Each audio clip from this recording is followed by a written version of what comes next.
Hello friends, আশা করি আমার short ভিডিওগুলো তোমাদের ভালোই লাগবে।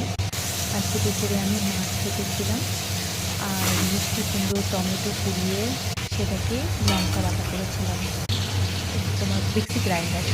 পেঁয়াজ রসুন আর লঙ্কাকে শুকনো কড়াইয়ে ভেজে দিয়ে আমি মিক্সি গ্রাইন্ডারে টোটালটাকে পেস্ট করেছিলাম, স্পাইসি করে ভালো লেগেছিলো।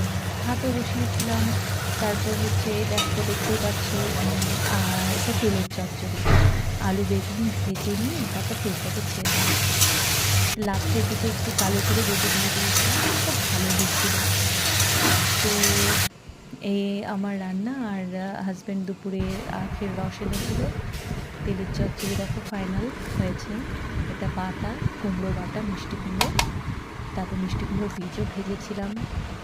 আর শাশুড়ি মা শিং মাছের ঝোল দিয়েছিলেন।